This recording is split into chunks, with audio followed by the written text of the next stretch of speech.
Más allá de la marea colectiva, otra forma de conversar sin que te arrastre la corriente.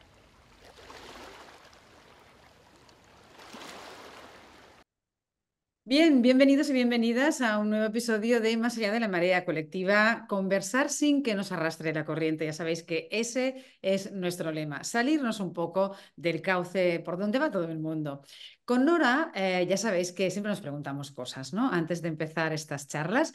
Y hoy nos preguntábamos por esas cosas que parece que todo el mundo tiene muy claras, pero que rascas un poco y que hay una necesidad de tener ahí charlas, conversaciones verdaderas en las que sacamos un poco las cosas de contexto, sacamos un poco el tema de la chistera, ¿no? Para observarlo mejor y disfrutar de esas charlas increíbles con personas maravillosas que nos suman y que nos nutren. Y que no hay que estar siempre de acuerdo, sino hay que respetar, escuchar y aprender mucho también de los demás. Y eso es lo que haremos hoy también con nuestra invitada. Yo queremos abordar un tema del que se habla mucho, pero nos hemos preguntado, ¿se sabe suficiente? ¿Se tiene bien entendido? Y queremos hablar del liderazgo disruptivo. Y queremos saber si realmente, tal como se dice, su eficacia radica en los siguientes puntos. Vamos a plantearlos y luego ya con Nora y nuestra invitada vamos a deshacer un poco esos nuditos. Vamos a ver, la eficacia del liderazgo disruptivo, según dicen, tiene que ver con la capacidad para entender y adaptarse a las pequeñas diferencias culturales, visionando lo pequeño, cómo impacta en lo global y a la inversa. Este sería el punto número uno. También tendría que ver con la habilidad para construir puentes entre personas que faciliten la colaboración y la innovación en equipos que sean distintos, que sean diferentes, o sea, tender puentes. Después, talento para pensar y actuar de manera auténtica y no convencional. Ahí ya sería salirse un poco también de la corriente. Y por último, y cuarto punto, sería como ser el catalizador para la inclusión, la equidad, también aumentando un poco la resiliencia cultural, fomentando la diversidad, la igualdad de oportunidades y respeto mutuo que a veces falta tanto, ¿no? Esos serían como los puntos que pensamos que tienen que ver con ese liderazgo disruptivo. Y eso es lo que creo que también Nora comparte. Sí, además, gracias Elisenda por esta intro, porque realmente a mí lo que me lleva mucho a profundizar en este tema es que muchos historiadores, como Harari, por ejemplo, están diciendo en los últimos tiempos que estamos como muy presionadas todo el tiempo las mujeres, porque vivimos en un lugar donde lo global está haciendo que tengamos que damos un movimiento acá, un paso acá, una palabra en esta punta del planeta y en la otra punta del planeta resuena.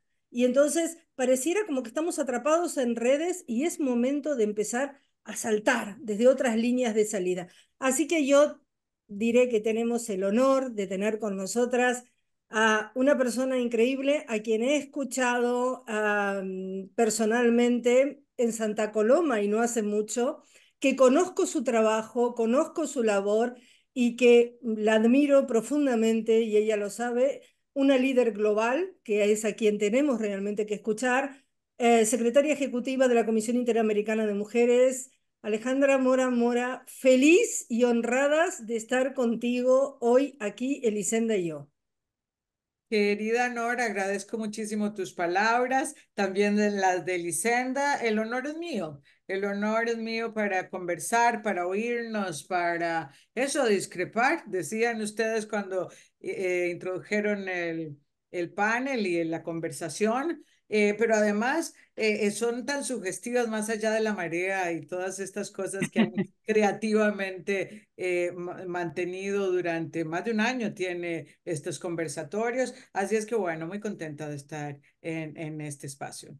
Un placer, Alejandra, compartirlo contigo y tener tu opinión sobre este tema que es tan interesante y que creo que merece difusión y merece hacerlo con una persona que nos puede aportar mucho y nutrir mucho, como decíamos antes. Por lo tanto, hay que escuchar y hay que aprender, ¿no? Queremos aprender mucho aquí hoy. Entonces, vamos a hacer una pequeña pincelada, si te parece, Alejandra, sobre tu trayectoria también para que todo el mundo tenga una idea de tantas cosas, ¿no? que llevas haciendo en este tiempo. Como Nora ha dicho, eres secretaria ejecutiva de la Comisión Interamericana de Mujeres de la Organización de los Estados Americanos, costarricense, naciste en Costa Rica, jurista, feminista, investigadora, académica, política y muy reconocida en la comunidad internacional por el activismo, ¿no?, con los derechos humanos de las mujeres y de las niñas, que es tan importante. Desde el 16 de agosto de 2019, Alejandra ocupa el cargo estratégico de secretaria ejecutiva de la Comisión Interamericana, como decíamos. También fue ministra de la Condición de la Mujer en Costa Rica, presidenta del Instituto Nacional de las Mujeres de 2014 a 2018, directora de la Defensoría de la Mujer, de la Defensoría de los Habitantes de Costa Rica, hasta agosto del 2019. También licenciada en Derecho en la Universidad de Costa Rica, realizó cursos de especialización en la Universidad de Lund and Raoul Wallenberg en Suecia en el 97. Después completó esta maestría en Derecho Constitucional en la Universidad Estatal a Distancia de Costa Rica en 2004 y su posgrado en Derechos Humanos en la Universidad de Chile, en Santiago de Chile, en 2007. Autora de múltiples artículos y libros que podéis encontrar si tenéis interés sobre los derechos humanos de las mujeres. Y con este currículum, la verdad, Alejandra, nos puedes ilustrar muchísimo sobre el papel de las mujeres líder, ¿no? Pero antes de empezar un poco a desgranar todo eso, hablábamos al empezar de liderazgo disruptivo, pero ¿qué es exactamente o cómo lo definirías tú desde la visión de una líder global, que es lo que eres? Y yo creo que puedes ser la mejor persona para explicarnos cómo lo podemos entender exactamente. Bueno, a mí me fascina empezar con defender el concepto de disruptivo porque realmente tiene que ver con lo que las mujeres hemos venido queriendo hacer, que es transformar desde otro lugar. Es decir, partimos de que la receta que hemos dado como sociedad no nos alcanza a todas y que entonces hay que cambiar parte de la receta. Y cuando uno habla también del sustantivo, del liderazgo, lo que nos damos cuenta es que todas las definiciones de liderazgo están escritas en clave masculina. Tienen que ver con los ritos y símbolos de los hombres en los ejercicios del poder y recupera poco qué es lo que pasa con los ejercicios de poder de las mujeres. Y por eso, desde la Comisión Interamericana de Mujeres, nos hicimos algunas preguntas en relación con el tema de cómo era el liderazgo y luego le asociamos el liderazgo disruptivo. Y además de los ejes que vos comentaste, Elisenda, digamos que están un poco construidos desde la teoría, nosotras tuvimos el lujo de hacer 300 entrevistas a mujeres líderes. Y con ellas un poco a ver qué es lo que hacen, qué es lo que dicen, cómo lo sienten. Y por lo menos tres cosas bien interesantes encontramos que me parece importante compartir. Lo primero es que cuando la mujer se llama líder a sí misma, ya ha pasado y atravesado un camino enorme de negarse, de no asumirse, decir, y por eso cuando llegan a esa posición y se asumen líderes y lo dicen y lo quieren hacer, está asociado inmediatamente un tema que es el ejercicio del poder. Y eso es muy, muy importante porque las mujeres también tenemos que aprender a decir que nos gusta el poder. Ojalá que nos guste para transformar. Eh, y esa es como la consigna. Pero lo cierto es que cuando llegamos a los ejercicios de poder, eh, hay una lógica que tenemos que contribuir y es a interpelarlo. Y este es un mandato feminista histórico, porque si hemos dicho que en el poder es donde subyace todas las relaciones de la construcción dicotómica entre lo masculino y lo femenino, es en el poder donde tendríamos que encontrar un cambio fundamental para esto. Y entonces, si yo llego a ejercer el poder igualitito, que lo han ejercido milenariamente quienes lo han ostentado, pues como que no va a cambiar mucho la cosa. Y entonces la interpelación al poder tiene que ver con hacer otras miradas, con estar confrontando, con ser incómoda. Entonces, qué pena. A mí realmente siempre digo en mi oficina, a mí me pagan por ser incómoda, no malcriada, no irreverente, no irrespetuosa. Pero sí incómoda porque estoy dando otra mirada, porque es una mirada que no está inscrita en el firmamento, ni que todo el mundo la puede alcanzar de una manera fácil. Entonces, bueno, la interpelación al poder significa incomodar, significa cuestionar, significa entender para qué estamos aquí, y para eso las voces de las mujeres son muy importantes. Y ligado a esto, dos elementos adicionales. Uno, como a veces cuesta tanto que el mundo reconozca estos liderazgos de las mujeres, a veces es mucho más fácil hacerlo en colectivo, eh, hacer una alianza entre las mujeres. Nosotras encontramos en las voces de las mujeres y en las experiencias de identificación de buenas prácticas exitosas, que eso se hace a través de profundas alianzas sororales entre las mujeres. No son mis amigas, están en partidos distintos, piensan distinta, pero tenemos la capacidad de tener un compromiso de una ética política feminista para determinadas cosas. Y entonces juntas interpelar eso, juntas hacer eso.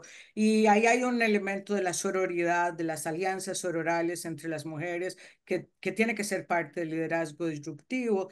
Y el tercer elemento que me parece muy importante es que encontramos en las mujeres en participación política que las mujeres no están solas. Es decir, que cuando yo pongo un nombre, por ejemplo, para participar en política, generalmente representa un grupo. Generalmente es un grupo comunitario. Las mujeres que cuidan, las mujeres que se organizaron para defender que no pasaba la basura por sus lugares, o las mujeres que se organizaron porque los parques no tenían luz y sus hijas y los cuerpos de sus hijas corrían peligro.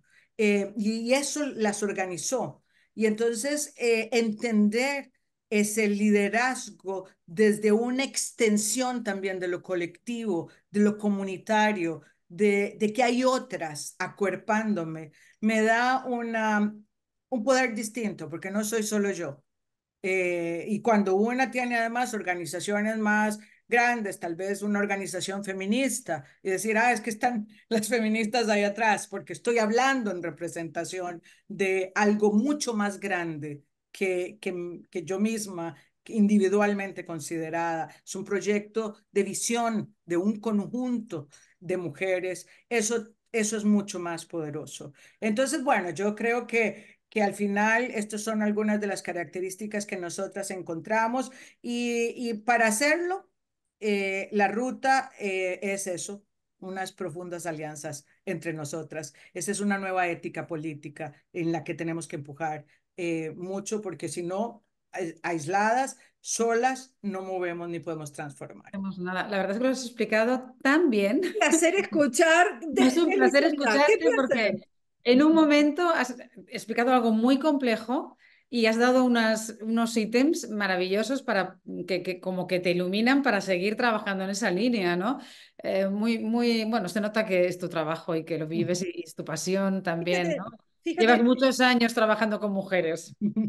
Bueno, Sí, sí, y sí. sabe exactamente cuáles son, con un análisis profundo y muy consciente de todo lo que está ocurriendo, porque piensa, por ejemplo, que en Latinoamérica, Elisenda, y en toda América, somos países que estamos muy cerquita unos de otros, pero con identidades muy diferentes, con una Sí. manera de hacer cultura diferente, con una manera de educar, pero donde hay un común denominador. Y cuando hablabas, Alejandra, eh, me preguntaba, me gustó muchísimo esto de ser incómoda. Ah, sí. Creo que a partir de hoy, Elisenda y yo no solo hablaremos desde fuera de la marea, sino que Queremos incómodas también. seremos también incómodas. Hemos aprendido la lección. Gracias, Alejandra. Pero mira, Eh, ahora, permíteme un segundo, porque ahora voy a sacarlo del tema político y de liderazgo. O sea, en la vida de cada una particular, en su vida, hay que ser incómoda también.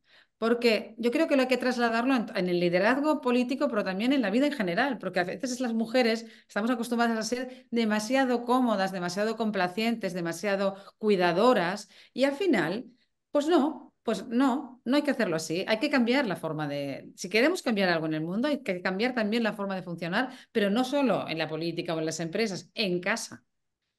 Me, me- Sí, absolutamente. Y ahí el famoso eslogan que lo personal es político, porque el primer espacio de la negociación de las mujeres es la casa.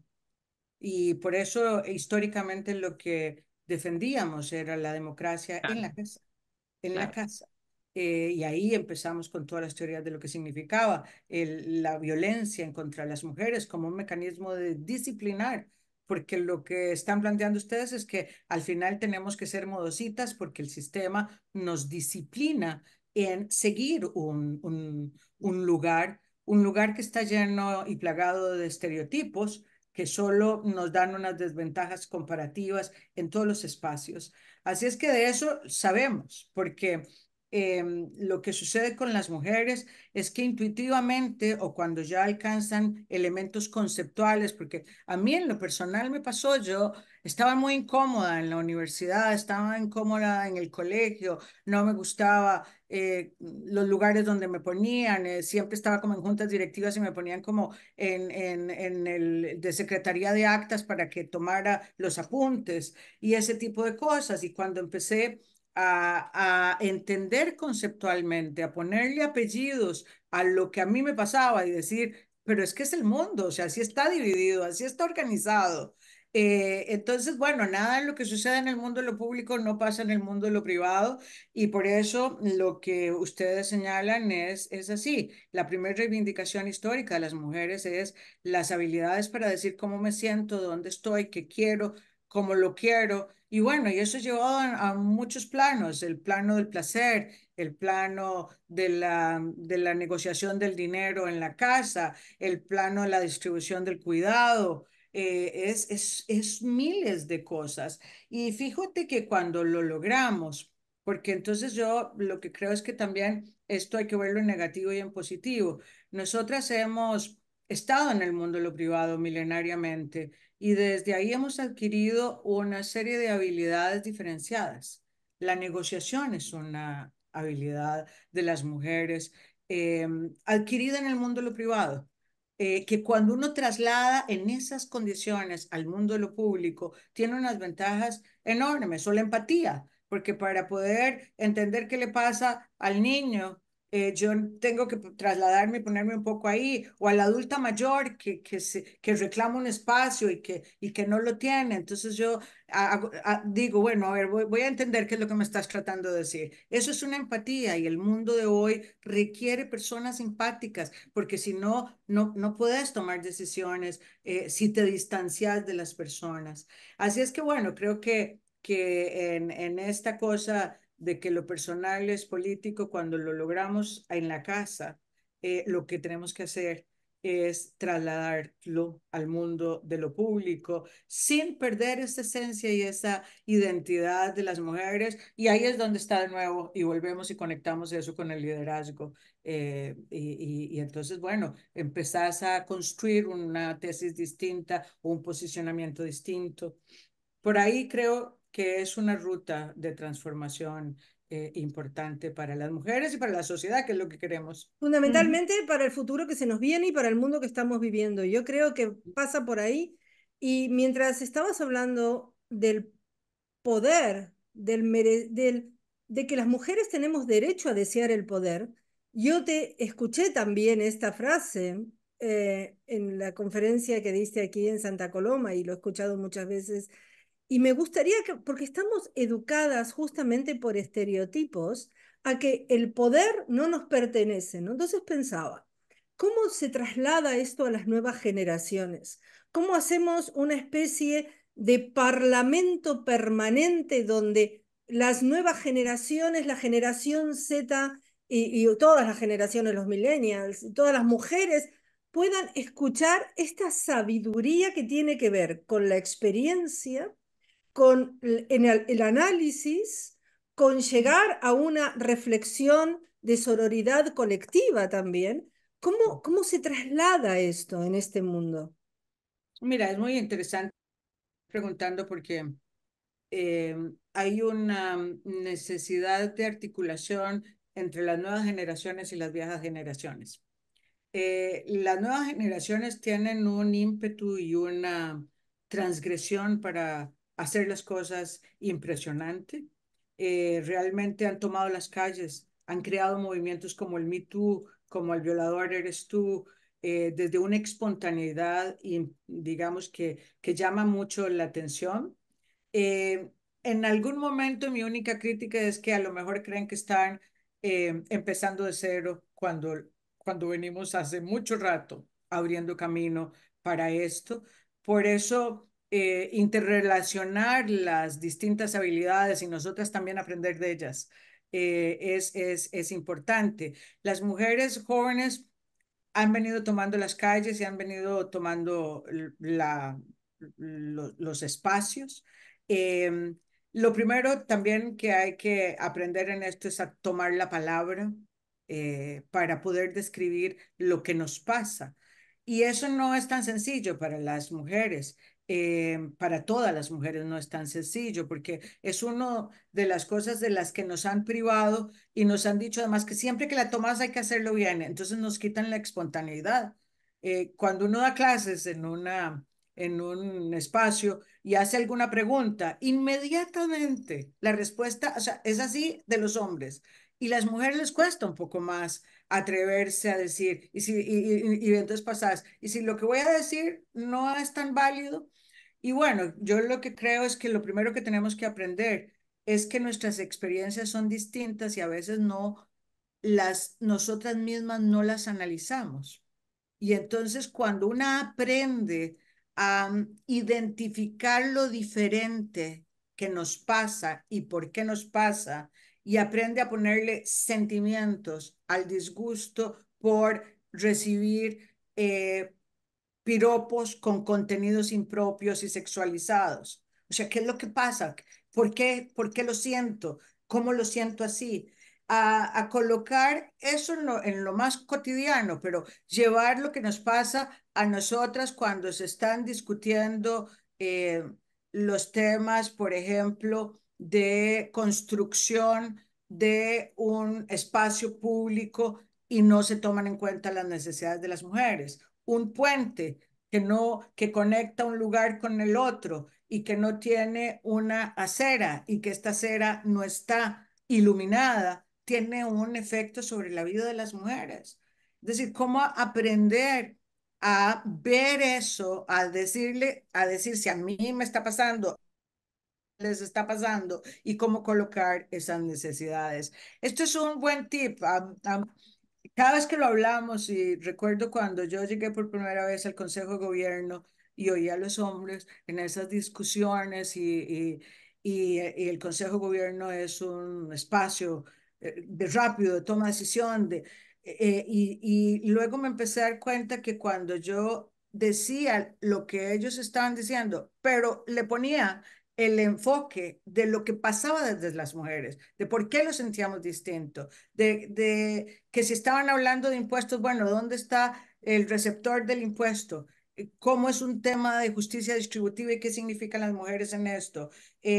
¿Por qué se puede exonerar de impuestos a quienes tienen lugares de cuidados si es tan necesario? Es decir, es como aprender a llevar lo que a nosotras nos pasa interpretado y cuando se describe, la gente se sorprende, porque en ese imaginario nosotras creíamos que si nosotros nos pusimos estos lentes y los vemos, que todo el mundo lo está viendo y no es cierto.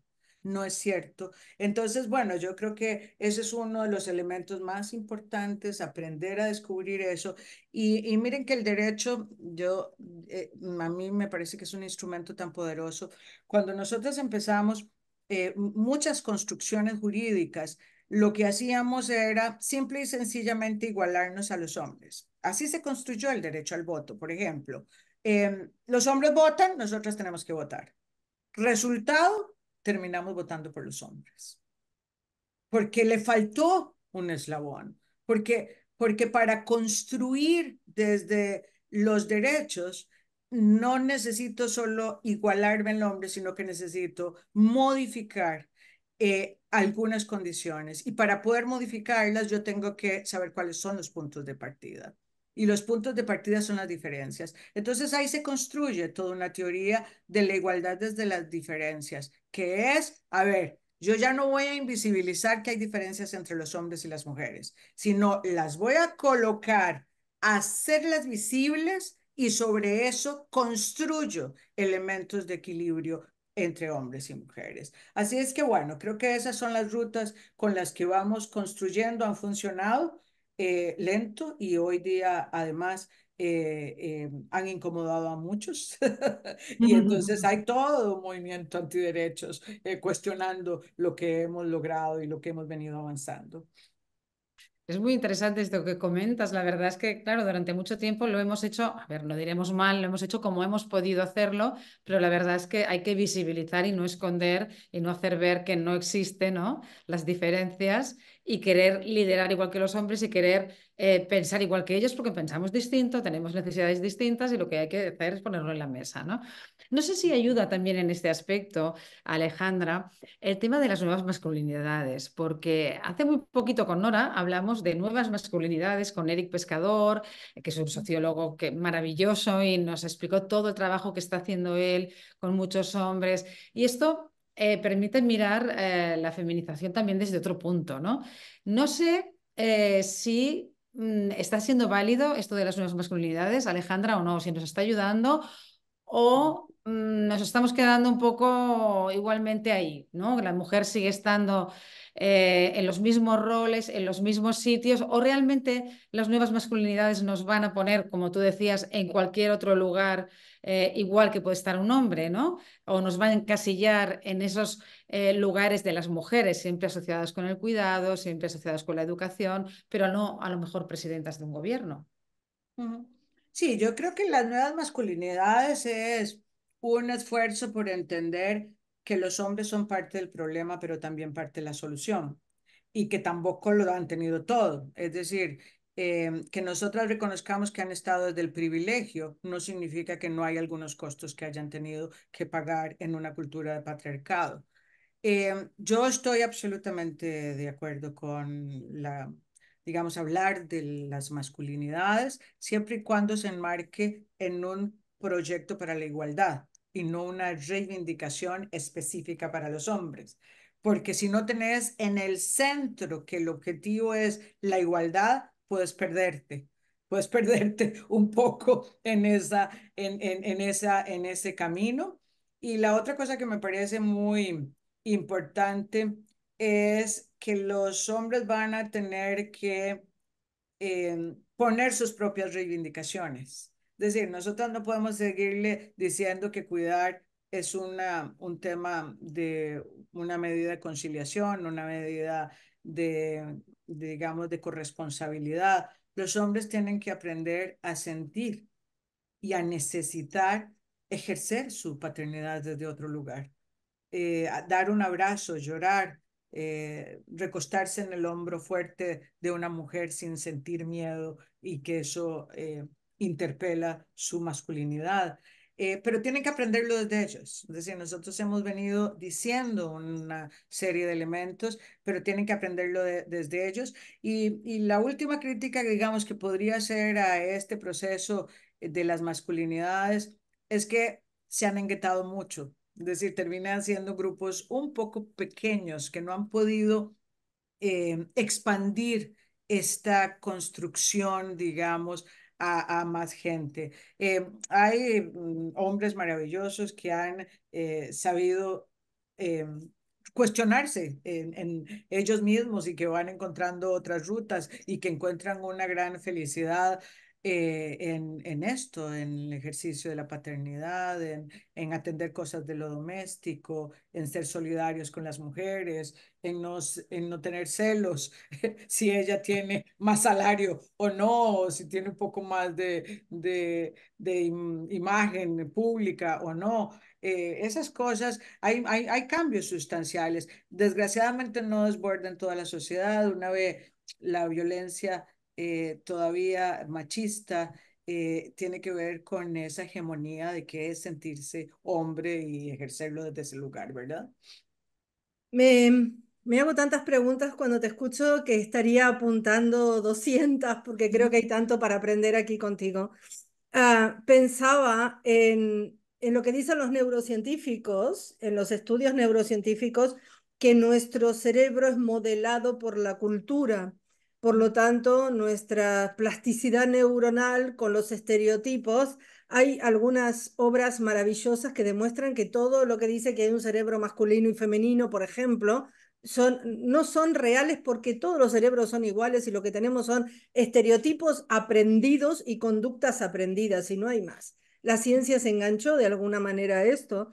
La pregunta es, Alejandra, leyendo a Martha Nussbaum, que me gusta mucho personalmente, la filósofa, ella habla del desarrollo de competencias.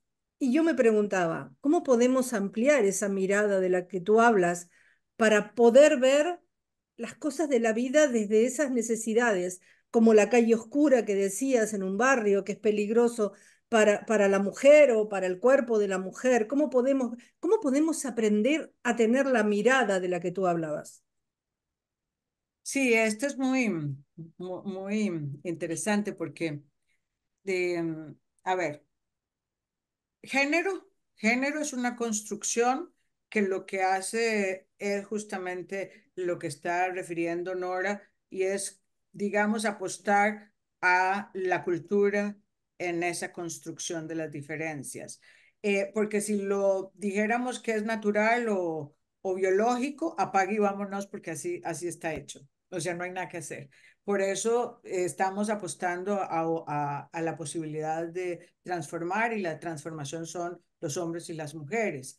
En efecto, el tema de competencias digamos, es muy importante. Hay una mujer también latinoamericana, Rita Segato, que habla de dotar de politicidad a lo construido en lo doméstico, y a mí eso me parece extraordinario en términos de las competencias, porque al igual que empezaba ahora un poco en la conversa, realmente lo que ha venido sucediendo es que en esta, digamos, dicotomía de lo público y lo privado, muchas de las construcciones de las habilidades diferenciadas de las mujeres están en el mundo de lo privado, de lo doméstico.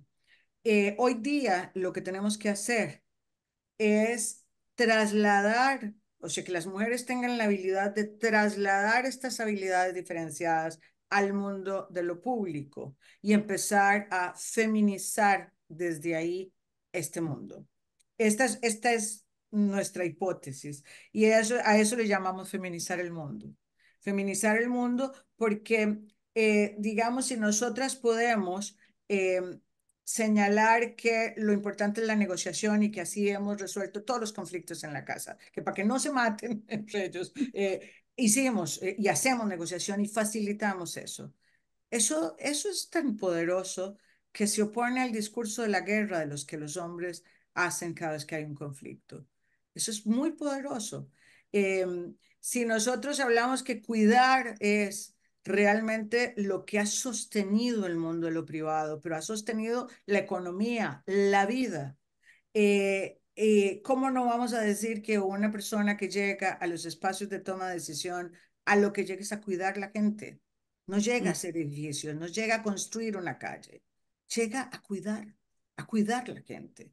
Y eso es feminizar, feminizar el mundo, las aspiraciones. Creo que le hace mucha falta a, a este mundo que además está viviendo cada vez más situaciones polarizantes, más conflictos, más guerras, más migraciones forzadas, más pobreza.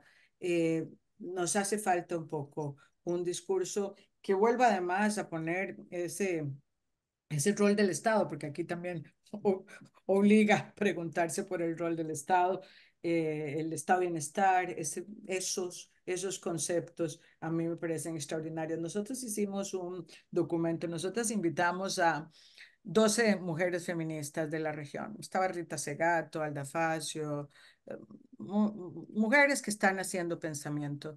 Y hicimos un documento que se llama Estado en clave feminista, eh, que hablaba de un decálogo de 10 puntos. El tema de bienestar, el tema bien común, que lo hablamos fuera del espacio cuando estábamos empezando. Hay conceptos que hacen al imaginario un sentir distinto y que si de verdad los empezamos a llevar a calar en los jóvenes, a lo mejor el mundo puede aspirar a otro, por lo menos frenar esta vorágine de lo individual que prevalezca sobre lo colectivo.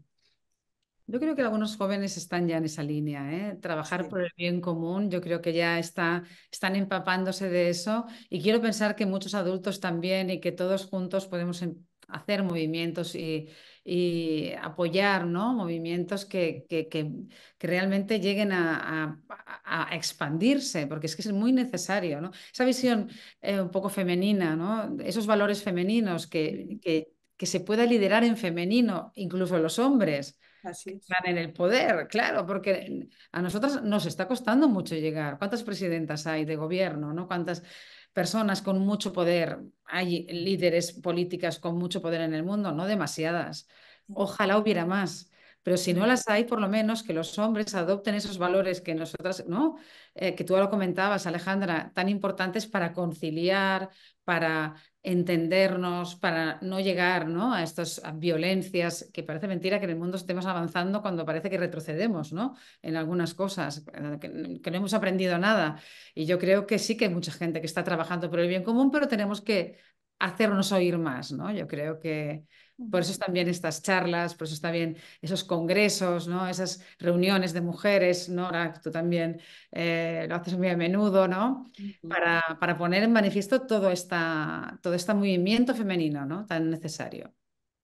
Sí, yo creo que esa es la línea. La línea es realmente hablar de la transformación desde lo femenino, no desde el subvalor o de lo subvalorado, sino de un elemento que está aportando otras cosas y que entonces lo pueden ejercer los hombres y las mujeres igual. Porque Claro. nosotros cuando hablamos de la igualdad, lo hacemos para transformar todo lo que está pasando, no solo para las mujeres. Realmente este discurso tiene que ver con la sociedad y entender eso, por eso hace que los hombres puedan entrar desde los cambios en masculinidades, que puedan entrar todo el mundo en esto y no solo creer que es un tema para la mitad de la población, que ya de por sí sería importante, sino Sí, para sí. todo el mundo. Pero fíjate, ¿no? Fíjate que yo estoy como escuchando y aprendiendo tanto de las cosas que dices, Alejandra, porque decías que hoy que en todas las universidades se habla de liderazgo femenino y negociación, me encantaría poder cortar esto y pasarlo a todas las universidades, donde Alejandra dice claramente, la mujer está entrenada en negociar en la familia, solo hay que llevarlo afuera. No he visto ningún curso de la universidad que parta de aquí. ¿Por qué no? Si es verdad, se negocia desde el momento en que estás en esta vida familiar y cuando tienes una familia, lo que tú decías, Alejandra, con los hijos, con la pareja, con los amigos, con todo, ¿no? ¿Por qué no llevamos este principio motor del liderazgo femenino que me parece realmente, esto tendría que estar, esta frase, este trocito tendría que estar en todos los colegios y Y en todo, universidades, claro. y en las universidades, porque pareciera que tienes que aprender a negociar desde algo que se nos dijo desde fuera, que lo tenemos que aprender, que nos tienen que modelar y que además luego tenemos que pasar por un examen para ver si somos capaces, por favor. Ya lo tenemos, yo creo que incluso antes de lo que, ya desde que nacemos las mujeres estamos negociándolo todo siempre, no solo cuando tenemos nuestra propia familia, sino ya de No, no, antes, cuando somos niñas. yo quiero Sí. escribir sobre, por favor, este corte de Alejandra Monamora y dar sus datos y decir de esta conversación y decir, por favor, dejen de hacernos creer que alguien desde fuera nos va a enseñar. A lo sumo podremos aprender estrategias, recursos, recordar lo que somos y los que fueron nuestras madres, nuestras abuelas y nuestras tías, cómo negociaban, porque creo que ahí también hemos aprendido muchísimo. Y entonces me pregunto, ¿cómo es que hay tanta fuerza todavía? Bueno, porque se ha invisibilizado esto que tú dices de que sabemos negociar y solo es llevarlo afuera. Esto está invisibilizado. Yo en mi último libro, por ejemplo, digo, las mujeres ya somos visibles, seamos audibles. Entonces, hay que ser visible esto, hay que hacer audible nuestra voz y también dejar entender por qué las mujeres tienen miedo y siguen el tema, con la relación del tema del dinero. Sabemos negociar, pero todavía se piensa con la caja chica. Son las mujeres manejan la caja chica, Alejandra. En la mayoría, manejamos como grupo, en la mayoría de los espacios, la caja grande no la manejamos las mujeres. Por lo tanto, sabemos negociar, las universidades nos quieren enseñar negociación y liderazgo, y todavía manejamos la caja chica. ¿Cómo conjugamos todo esto? Bueno, mira que nosotros tenemos un curso muy interesante que es uno de los más, digamos, estratégicos que hacemos con las mujeres candidatas electorales. En este curso, la primera parte la damos nosotras como SIM, justamente para intentar despertar ese ADN que está en cada una de nosotras, solo que algunas está un poquito más dormido, con elementos que te permiten como entender esto. Es decir, que no es una habilidad que yo voy a ir a buscar y que la voy a aprender en un libro, está instalada porque milenariamente la hemos ejercido. Lo que hay que empezar a desglosarle son, ¿cómo lo hice? ¿Qué hice? Nosotros construimos una serie de tips que hacemos en un taller con las mujeres. Tips que a veces, por obvios, están ahí y ni los veíamos, ¿verdad? Porque lo que sucede con todo lo que, digamos, alrededor de las mujeres es que naturalizamos eso y ni siquiera le vemos las ventajas. Es decir, como hemos estado ahí cuidando toda la vida y a nadie le parecía que era importante. La violencia está ahí siempre y nos hacemos de la vista gorda. Es decir, como que vamos naturalizando, esto es así, es así. Entonces el esfuerzo nuestro es eso, y lo dicen bien ustedes, visibilizarlo y luego dar tips para que una mujer no le toque esperar, como algunas de nosotras, 40, 50 años para descubrir ella misma la ruta, sino que aceleremos el proceso para algunas. Y esto, digamos, ha tenido una importancia en la empresa privada también. Si una se da cuenta, la ventaja comparativa de tener mujeres tomando decisiones en las grandes empresas, por ejemplo, que venden servicios y las mujeres compramos servicios, que venden un carro y que nosotros en lugar de andar buscando que corra muy rápido, lo que quiero es que tenga todos los bloques de seguridad porque ahí van los chicos atrás y que no les pase nada. Entonces, las tendencias van cambiando, la mirada de la mujer hace que cambien las cosas y le da integralidad. Así es que yo creo que se va descubriendo, en la política debería ser lo mismo. Entre más mujeres hay, lo que hacen es darle integralidad porque le aportan otro imaginario y entonces las respuestas son mucho más integrales y de esto se trataría el juego. Ahora, ¿por qué no se ve tan fácilmente? Bueno, porque hay un montón de intereses, porque el poder es el poder, porque si yo invisibilizo a la otra o a lo otro o a algo que transforme, yo me quedo cuidando mi nicho de poder. No me interesa la transformación, porque yo estoy bien en esto. Y cuando a nosotros nos incomoda el zapato es que tenemos que empezar a decirlo y a verlo cómo lo movemos y nos interesan que nuestras hijas y nuestras nietas y nuestras generaciones tengan una vida distinta. Y así vamos haciéndolo, porque nosotros tenemos una vida distinta a la de nuestras abuelas, pero Sí, todavía estamos a la mitad del sí. río. Sí, nos queda mucho trabajo para que las nuevas generaciones ya esté todo de verdad igualitario, ¿no? Pero desde las diferencias, como decíamos hoy, y desde que la mujer quiera tener el poder y no le dé vergüenza decir que quiere también el poder, ¿no? Que es una de las cosas que nos decías al principio, ¿verdad? Que es algo peyorativo que a la mujer le guste el poder. Pues no, vamos a reconocerlo también ahí, ¿no? Y eso de ser incómodas, que le ha gustado tanto a Nora, pues bueno, también. También se empieza por ahí, ¿no? Sí, ahí hay algunos documentos que como Comisión Interamericana de Mujeres tenemos. Hay un documento sobre liderazgo disruptivo, eh, que algo aborda sobre estas cosas.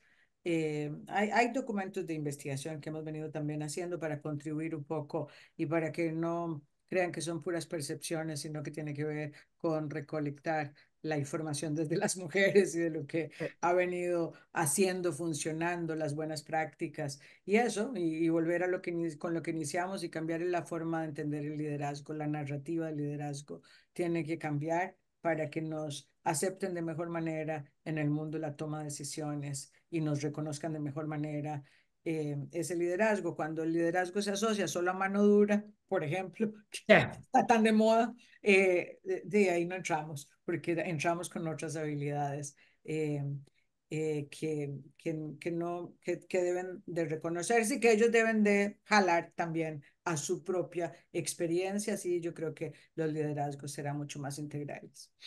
Se nos ha pasado casi una hora. Yo estaría escuchando a Alejandra. Estaríamos aquí charlando todo el He tiempo, visto, ¿no? he visto la expresión, Elisenda, que nos conocemos hace mucho, y estabas con una sonrisa y una, ¿sabes? Cuando hay tanto conocimiento, tanta autenticidad y tanta palabra bien dicha, nosotros aquí nos podríamos quedar horas, pero sabemos que estás con el tiempo muy justo para todo y te agradecemos, Alejandra. Por supuesto, no sé si te quedaba alguna otra pregunta, Elisenda, creo que no. No, en principio, la verdad es que Alejandra nos ha dado una visión muy amplia y ha contestado muchas cosas ya de entrada, porque ha sido muy interesante esta conversación y conocer mucho tu experiencia, ¿no? Que se nota, ¿no? Que la has vivido y que es muy inspiradora. Además, nosotros siempre lo decimos, ¿no? Esas conversaciones quieren ser inspiradoras y hoy ha sido realmente muy Aprendí inspiradora. un montón. Yo que me leo todo lo que dijo Alejandra, yo no lo había leído en ningún lado. Así que puedo Sí, decir sí, sí, que sí. me voy nutrida de Querida. esta charla, egoístamente nutrida. Queridas amigas Nora y Elisenda, gracias. Son muy generosas con sus palabras y bueno, cuando uno ama lo que hace y ama a las mujeres y cree en lo que estamos haciendo y cree que la humanidad puede estar en otros espacios y que la igualdad es la ruta, realmente una cree que tiene la verdad y va trabajando Eso es hacia un buen camino. eso y como somos muchas, vamos Claro, haciendo estas claro. alianzas y nos vamos encontrando en espacios como estos cuadritos o en persona. Así es que ojalá muchas otras y otros se sumen a este camino La conjunto. unión hace la fuerza y además otros también se suman, también está bien que se sumen otros. Y antes de Sí. acabar tenemos cosas, Nora, tenemos una pregunta, ¿verdad? Para... Sí, mira, Alejandra, desde el primer episodio de Más allá de la marea colectiva, empezar a conversar sin que te arrastre la corriente, la primera persona dejó una pregunta para la segunda, sin saber quién es la persona con la que vamos a conversar en la próxima vez. A ti te dejó una pregunta, un gran escritor de aquí, Francés Miralles, autor de muchísimos libros traducidos a 64 idiomas, autor de Ikigai, que es un libro que a lo mejor las nuevas generaciones están leyendo también y aprendiendo mucho de él. Y te dejó una pregunta que la tengo apuntada para decirla exactamente como él la ha dicho y dice, a la persona que venía, que no sabe que eras tú, imagínate que puedes viajar en el tiempo y que te puedes desdoblar desde el presente al pasado. Piensa en un momento en que no lo has pasado tan bien. ¿Qué le diría tu yo de hoy a esa Alejandra con la que se encuentra del pasado? Qué interesante. Esas preguntas sí son difíciles. Yo me imagino que le diría que aprenda de hoy esta habilidad para identificar dónde están los dolores primero personales, porque todas llevamos cosas por la vida, y, y luego los contextos, porque si no, no hay forma que yo pueda trasladarlo a una conversación, es decir, si son solo como cosas que no trato de ponerle nombre entonces no voy a estar tan clara de cuánto me incomodaron, tan clara, ¿verdad? A veces te pasan cosas y solo te quedó como una incomodidad, pero no lo trabajaste. Ponerle nombre, hacerla visible, eso ha sido una fortaleza construida durante este tiempo y creo que me ha ayudado mucho para entonces encontrar las rutas para tratar de solucionarlas en lo personal y para otras. Qué maravilla. Elisenda, no dejamos de aprender, ¿te diste cuenta? Una Vamos a... bonita fortaleza que ojalá hubiéramos sabido en su momento, ¿no? Qué Pues bonito sí. la figura del yo de ahora trasladándose a ese momento de incomodidad para dar un consejo, ¿no? Muy bonito, muy Bueno, bonito. y la segunda parte es que dejes una pregunta, Alejandra, para nuestro próximo invitado o invitada, si puedes. Bueno, no sé, tal vez preguntarle algo sobre las mujeres y si él cree o ella cree en la paridad en todos los espacios de toma de decisión. Que estamos ahora trabajando como esto y bueno, hemos encontrado sorpresas. Así es que esto, a ver qué les Muy dice. bonito. Qué Que bueno, existe la paridad en todos los ámbitos, en y todos los... sabemos quién es la persona que va a venir, así que es una pregunta estupenda. Gracias, Alejandra, de corazón. Gracias Gracias. por tu sabiduría y por haber aceptado esta conversación más allá de la marea. Gracias por tu generosidad, Alejandra. Un Gracias. abrazo. Un abrazo Chao. fuerte. Chao a todas. Bueno, dejamos aquí hoy nuestro episodio, pero volvemos pronto con otro nuevo invitado o invitada. Hasta muy pronto a todos.